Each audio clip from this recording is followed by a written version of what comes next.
신축 아파트나 그 다세대 빌라 신축이죠. 이런 거를 저렴하게 취득하는 사례가 발생하고 있습니다. 보통 주상복합 아파트다 하면은 그 상가가 있기 때문에 입지가 좀 양호한 지역에 있죠.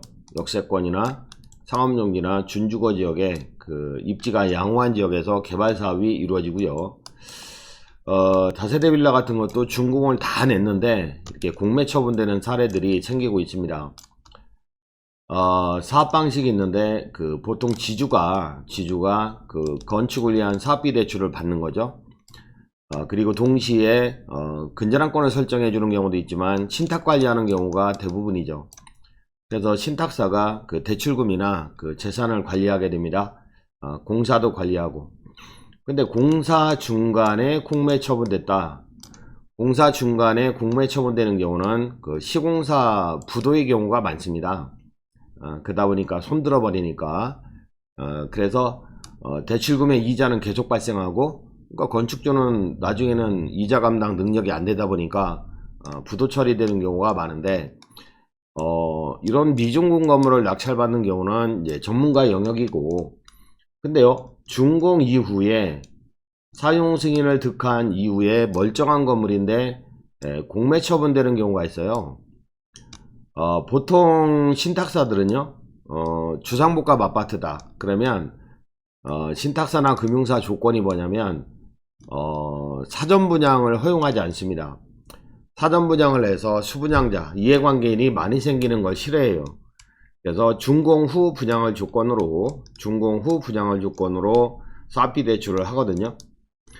그래서 최근에 이제 준공을 냈다는 거죠. 준공을 냈는데 코로나19에 경기가 안 좋아졌잖아요. 근데 보존 등기는 일정한 기간, 예컨대 2달 안에 보존 등기 안 하면 벌금이 엄청나게 세게 나와요.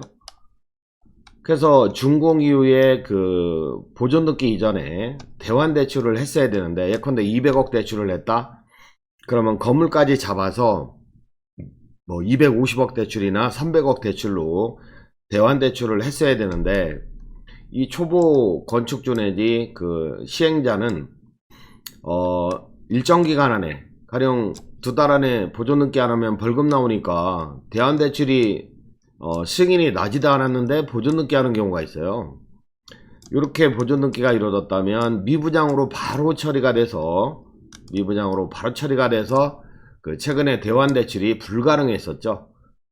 그러면 매달 이자, 억 단위 이자를 내야 되는데, 뭐 기존 대출을 연장한다 하더라도 에코티를 1년치나 6개월치 이자를 그 에코티를 납입을 해야 되기 때문에 뭐 이자 감당 능력도 안 되고, 기존 대출 연장하려고 해도 할 수 없기 때문에 결국에는 공매 처분이 이제 시작이 되고 있습니다.